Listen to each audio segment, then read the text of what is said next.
Fantacampionato 2022-2023, riparte la stagione, riparte il Fanta Passione Inter. Terza stagione per la Lega Fantacalcio di Fanta Passione Inter che si svolgerà, come ormai da tradizione, sulla piattaforma Fantapaz, un Fanta completamente gratuito al quale partecipano ovviamente i veri interisti, i grandi interisti da tutto il mondo, una lega sempre più numerosa, numeri da record anche quest'anno.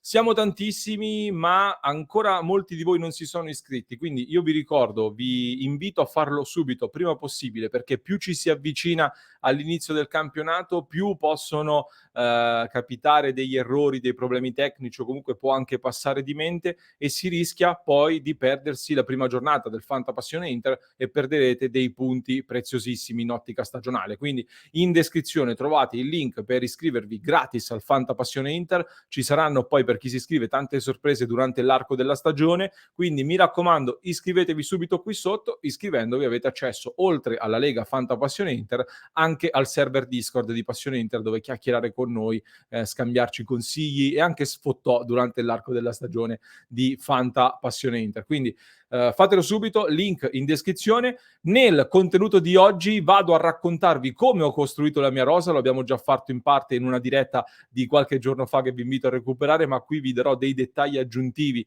sui ragionamenti che ho fatto per costruire la mia rosa.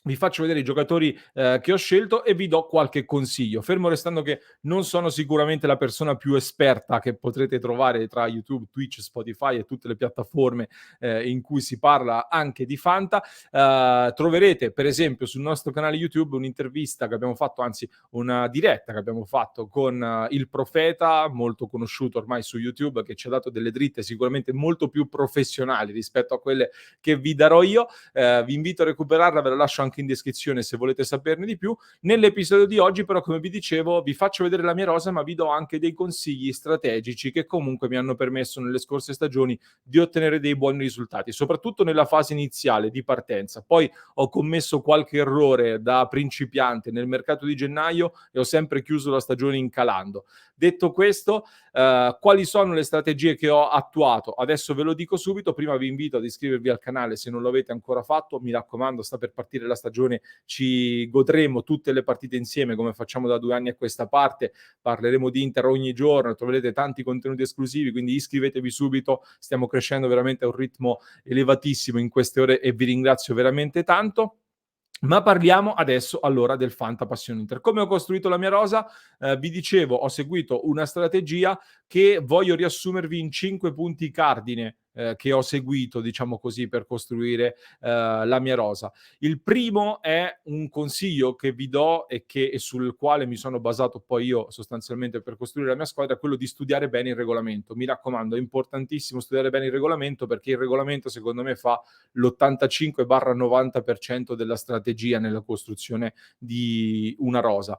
Nel regolamento che trovate in descrizione a questo episodio di oggi, ma lo trovate anche sulla piattaforma Fantapaz, nella sezione regolamento è tutto specificato bene. Vi do però un paio di consigli a cui fare attenzione. Per esempio, c'è quest'anno gli slot per i cambi sono diversi rispetto alle altre stagioni, perché la stagione è molto diversa. Quest'anno si giocherà, ci saranno 4 partite durante il mese di agosto con il mercato ancora aperto e poi 11 partite tra settembre e novembre fino alla sosta per il mondiale, e poi ci saranno tutto il girone di ritorno e gli slot per i cambi da poter fare durante la stagione, perché come sapete fino alla prima partita di campionato potete cambiare la rosa tutti i giocatori più e più volte fino a quando volete, ma una volta giocata la prima partita di campionato ci saranno solo degli slot massimi da poter utilizzare per cambiare giocatori in rosa, e nel girone d'andata questi slot saranno 10.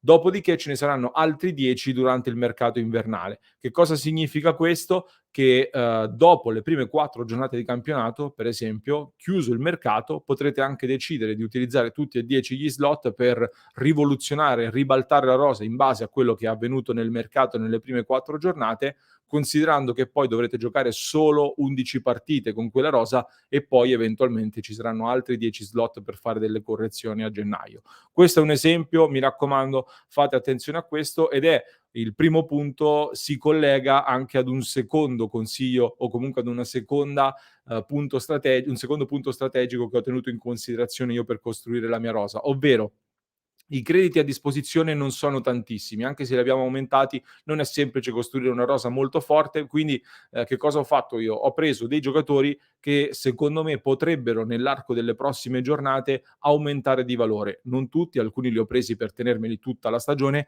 ma su alcuni giocatori ho deciso di fare un po' una scommessa, scommettendo che nelle prossime giornate, nelle prime 4 giornate potranno aumentare di valore in modo poi da rivenderli a settembre e avere un extra budget per andare a comprare altri giocatori che mi piacciono di più. A proposito poi di regolamento, come vi dicevo, tra le varie regole troveremo anche il modificatore di difesa che mi ha spinto quindi a costruire una squadra nella quale seguirò come modulo il 4-3-3 e poi un'altra regola importante che troviamo è quella del portiere imbattuto che cosa significa? Se il portiere che avete scelto, che avete schierato non prende gol in partita, prenderà un punto in più nella vostra formazione. Quindi sulla base di questo ho scelto innanzitutto come strategia, diciamo come punto cardine numero 4 nella costruzione della mia rosa, di puntare su un portiere più affidabile rispetto ai portieri della Fiorentina che ho scelto l'anno scorso, che hanno subito più di 50 gol la scorsa stagione. Quest'anno ho cercato di prendere dei portieri anzi che potessero subire qualche gol in meno. Poi ho costruito una difesa con giocatori che possono avere delle medie voto alte per portarmi al modificatore di difesa, magari portandomi in squadra anche qualche bonus tra gol e assist, che sicuramente non faranno male. Centrocampo ho scelto di non farlo troppo profondo e soprattutto a centrocampo ho fatto qualche scommessa in più, qualche giocatore in più che secondo me potrà aumentare di valore perché volendo giocare con il 4-3-3 secondo me non servono troppi centrocampisti forti. In attacco infine mi ero prefissato di puntare su veri centravanti e provare a prenderne 2 veramente forti, possibilmente rigoristi. Queste sono le strategie quindi a livello di costruzione della rosa. Quinto punto, prima di farvi vedere la mia rosa poi, è che ho costruito una squadra con la quale cercherò sicuramente di vincere e allo stesso tempo però voglio anche divertirmi, voglio anche un po', passare del tempo e sorridere insieme a voi durante l'arco della stagione, quindi ho preso alcuni giocatori anche per fare un po' di "scouting" tra virgolette, cioè ho preso anche dei giocatori che mi piacciono e che vorrei seguire di più durante l'arco della stagione, e diciamo che non ho preso per forza i più forti che potevo prendere con quei crediti. Anche perché se magari un giocatore poteva garantirmi tanti gol e assist, però non mi sta simpatico o gioca in una squadra che non voglio seguire durante quest'anno, ho deciso di accantonarli in favore di giocatori che magari potrebbero portarmi anche meno, ma che mi stanno più simpatici o non giocano in squadre rivali, detto proprio sinceramente. Queste sono quindi le strategie che ho attuato nella costruzione della mia rosa, che è la seguente. Andiamo a condividere la schermata da Fantapaz. Mi sono rimasti a disposizione tra l'altro 2 crediti da poter utilizzare, vedremo se li utilizzerò già nelle prossime ore. Vi dicevo, quindi è la formazione con cui inizierò questo Fantapassione Inter, proprio perché poi alcuni giocatori si apprezzeranno, aumenteranno di valore, spero, e quindi li rivenderò. Mentre in porta, partiamo dalla porta, dai, poi vi faccio vedere quelli che secondo me possono aumentare di valore. In porta ho scelto i portieri della Roma quest'anno perché credo che la Roma possa ambire a stare nelle prime 4 e tendenzialmente per stare nelle prime 4 non puoi subire troppi gol. Rispetto ai portieri delle altre competitor erano un po' più economici e quindi anche se la Roma l'anno scorso ha preso qualche gol in più e la difesa non mi convince troppissimo, al momento ho scelto di puntare su Rui Patricio, Boer e Svilar completando la porta della Roma.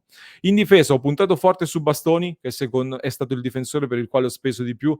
Credo, io l'anno scorso ho intravisto delle cose molto interessanti su Bastoni e credo che questa possa essere la stagione in cui lui, l'Inter, ma anche la nazionale si aspettano un ulteriore salto di qualità. Per questo ho deciso di puntare su di lui, anche se a livello di gol e assist non porta molto, ma vedremo.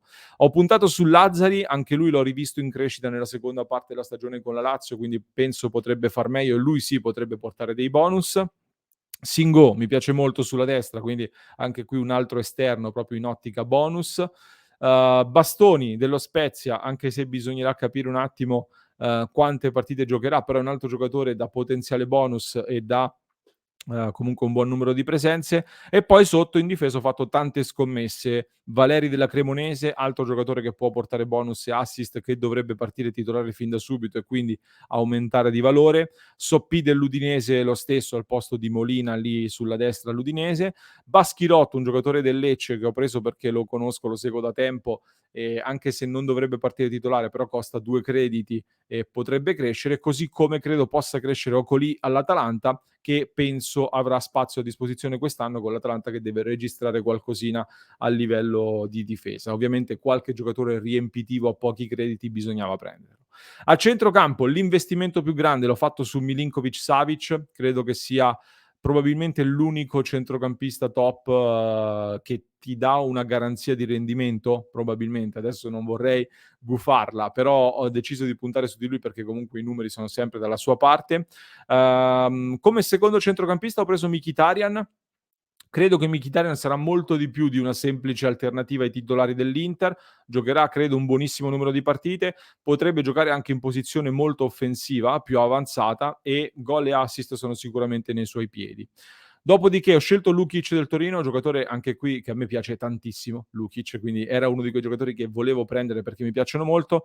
Potenziale rigorista, non ha tantissimi bonus al di là dei calci di rigore, probabilmente di qualche calcio piazzato.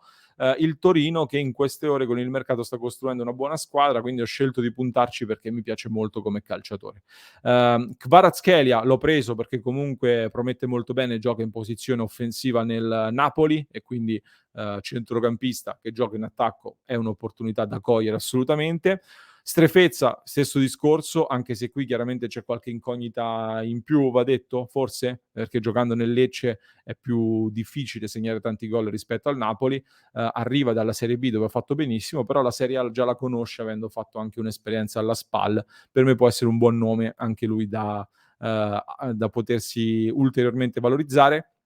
Un giocatore che ho preso, veramente nell'ottica al 100% di valorizzarlo e rivenderlo è Sottil. L'ho preso ad 8 crediti nella Fiorentina, non è un mostro di continuità, quindi non è un giocatore che terrò a lungo nella mia rosa, però essendo anche molto rapido, piccolo fisicamente, non troppo fisico da questo punto di vista, potrebbe partire bene nelle prime giornate, è già in ballottaggio, potrebbe partire titolare nelle prossime gare e quindi ho deciso di prenderlo intanto, metterlo lì, poi se da 8 dovesse salire per esempio a 10 crediti o magari fa un gol, sale anche a 11-12, mi guadagno 8 crediti e lo rivenderò dopo le prime 4 giornate. Questa era la mia tattica su Sottil. Discorso che avevo fatto anche con Sec del Torino. Il problema con Sec del Torino è che con gli ultimi arrivi di mercato, Radonjic che sta facendo molto bene, Vlasic che potrebbe arrivare nelle prossime ore, rischia di perdere ulteriormente posto. Fino a qualche giorno fa poteva essere un potenziale titolare da ballottaggio, visto che in attacco mancava ancora qualcosina in zona, diciamo, offensiva più che in attacco. Comunque un giocatore centrocampista che dovrebbe giocare in posizione più offensiva, se avrà spazio nelle prime giornate può valorizzarsi, eventualmente non credo scenderà di molto, lo rivenderò e prenderò qualcun altro. Poi ho preso Burabia semplicemente perché costava 1, molto sinceramente, mi serviva 1 per completare. Andiamo all'attacco, vi dicevo, volevo per forza di cose dei centravanti fisici, finalizzatori e possibilmente rigoristi, e quindi per forza di cose ho puntato su Romelu Lukaku. Anche per motivi di tifo è abbastanza chiaro, però non potevo non prendere Lukaku. Accanto a lui volevo mettere un altro centravanti forte e ho preso Tammy Abraham perché con 36 crediti sono tanti. Secondo me la differenza tra Lukaku e Abraham a livello di impatto sul gioco, considerando che nella Roma c'è anche Dybala quest'anno, è più ampia come differenza. Però riuscivo con questi 2 colpi a prendere poi anche un altro giocatore che vedremo tra poco che secondo me potrà far molto bene, e quindi Abraham mi sembrava un'opportunità importante. Viene da una stagione, la scorsa, con un po' di sfortuna, molta crescita poi nella seconda parte e tanti gol fatti. Quest'anno secondo me può garantire un rendimento a livello della scorsa stagione, se non superiore.